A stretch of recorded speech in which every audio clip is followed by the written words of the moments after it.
देखिए, नमस्कार। मैं लगातार 20 साल का राजनीतिक करियर है मेरा नगर के नगर पालिका का। और देखता क्या हूँ, मैं कभी कभी मैं बहुत विक्षुब्ध हो जाता हूँ। माननीय जो चेयरमैन बनते हैं वो सभासद की बात सुनते नहीं हैं। सभासद चिल्लाता रहता है, लेकिन वो लोग अपने स्वार्थ में इतने ज़्यादा स्वार्थ से वशीभूत हो जाते हैं कि लोगों की अपेक्षाओं पे एकदम खरे नहीं उतरे हैं आज तक जो भी चेयरमैन हुए हैं। हाँ, इधर विगत 10-15 सालों के अंदर, उसके पहले जयशंकर सेठ जी थे, छोटी नगर पालिका थी, ये ज्ञानमती मदेशिया जी थी, छोटी नगर पालिका थी, तो उसमें उन्होंने काम किया था। उस समय काम जनता का हुआ था। इधर बीच में 10-15 साल में ये पोजीशन हो गई कि एक्स्ट्रा पैकेज भी आया नगर पालिका द्वारा विस्तारित, क्योंकि विस्तार किया गया नगर पालिका का, उसको भी लोगों ने आया राम गया राम कर दिया। मेरे बार बार विरोध करने के बाद भी लोग शासन सत्ता में थे, समाजवादी गवर्नमेंट आ गई थी, उसमें शासन सत्ता से हो गए थे लोग। फिर बीजेपी गवर्नमेंट आ गई, बीजेपी के चेयरमैन साहब हो गए। तो मेरे द्वारा बार बार लिखा पढ़ी करने के बावजूद भी कोई सुनवाई नहीं हुई। मैं ईमानदारी से रहता हूँ, मिरानपुर का रहने वाला हूँ, सैयादपुर से लगातार चुनाव जीतता हूँ।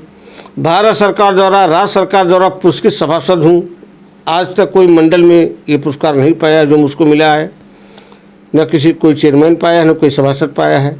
मैंने काम किया है, लोगों का दिल जीता है, विकास को गंगा अपने वार्ड में बहाई है। वार्ड नंबर 15 मेरा है इस समय, उसमें विकास की गंगा बहाई है। इसके लिए वहाँ की जनता जो धन्य है, बार बार मुझको जिताती है और सबसे ज़्यादा वोटों से जिताती है। अच्छे खास वोटों में जीतता हूँ चुनाव। आप ये जानिए कि नगर क्षेत्र तो कम है, लेकिन गाँव का भी एरिया आपके अंदर है, तो गाँव में कैसे विकास करेंगे? देखिए, उसका पैकेज आया था। उस पैकेज को 2010-11 में जो सरकार थी मायावती जी की, उन्होंने जब विस्तारीकरण कराया था इसको, तो उसमें उन्होंने पैकेज दिया था। उस पैकेज का आज तक पता नहीं लगा। वो माननीय जो उस समय के चेयरमैन महोदय थे, दोबारा भी हो गए थे वो, तो इसलिए उस पैकेज को उन्होंने एकदम दिखाई नहीं पड़ा। देहात में जो उन्हीं के लिए पैसा आया था, क्यों उनके विकास के लिए आया था। शहर में तो ऑलरेडी नगर पालिका पुरानी है ये, यहाँ तो काम करीब करीब हुए हैं।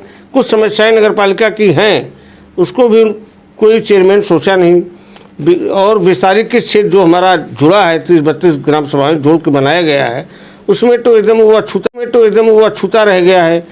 और उनके ऊपर हाउस टैक्स जैसी बोझ भी लाद दिया गया। उसका मैंने विरोध किया, लिखा पढ़ी शासन तक किया मैंने कि हाउस टैक्स नहीं लागू किया जा सकता है, लेकिन पूर्व के चेयरमैन ने हाउस टैक्स लागू कर दिया था। इन्होंने उसको रिपीट कर दिया, हाउस टैक्स वसूलने लगे। मैंने विरोध किया, बोर्ड के माध्यम से शासन में विरोध किया कि हाउस टैक्स हम नहीं ले सकते, क्योंकि जब उनको नगर पालिका की सुविधा हम नहीं दे पा रहे हैं तो उनको हाउस टैक्स क्यों उनसे हाउस टैक्स लिया जाए। लेकिन इन लोगों ने ज़बरदस्ती हाउस टैक्स लागू कर दिया।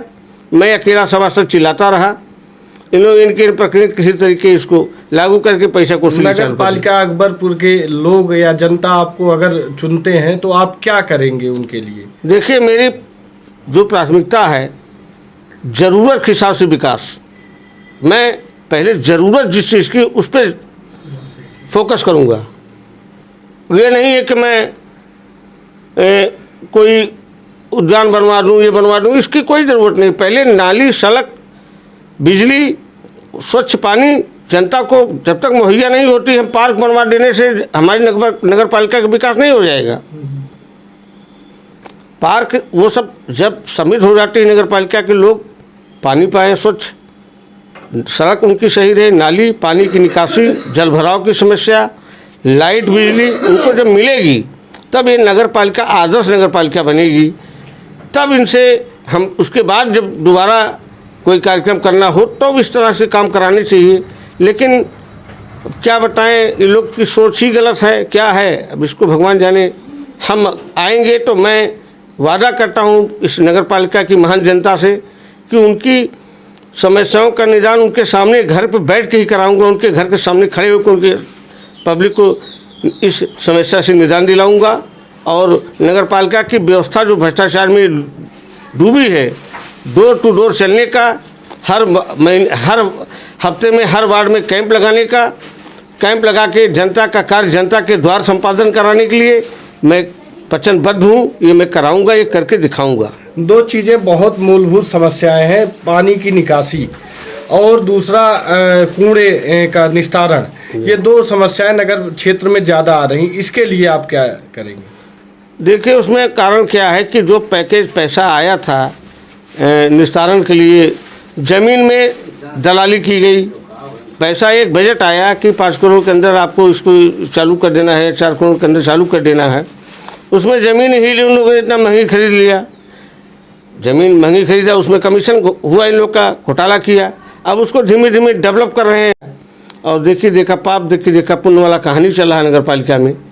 इसलिए एक बार जनता मन बनाए, अपने बीच का चेयरमैन लाए जिसने संघर्ष किया है। 20 साल से संघर्षशील हूँ। मैंने अपने वार्ड में एक आदर्श वार्ड प्रेस किया है जिससे मुझको भारत सरकार द्वारा इनाम मिला है। बिना काम के नहीं इनाम मिलता है। न तो मैं इनके पार्टी का था, न शासन से जुड़ा व्यक्ति था। गवर्नमेंट किसी के भी इनाम मुझको ही क्यों मिलता है, क्योंकि मैंने काम किया है। सेवा करता हूँ, सेवा का भाव है। काम करता हूँ जनता का, जनता के बीच में रहता हूँ हमेशा। विकास मैंने किया है, काम किया है, इसी से मैं निपटूंगा। वादे हमारे इस नगर को, पहली बार तो नगर पालिका में फैले भ्रष्टाचार को तत्काल मिटाना और नगर पालिका में जितनी भी सड़कें हैं, जहाँ जिसकी ज़रूरत के आधार पे जहाँ जो कमी है उसे निर्माण कराना। जल भराव की समस्या विस्तारित क्षेत्र में ज़्यादा है, नोट भी कर लिया है, सब कहाँ क्या कराना पड़ेगा।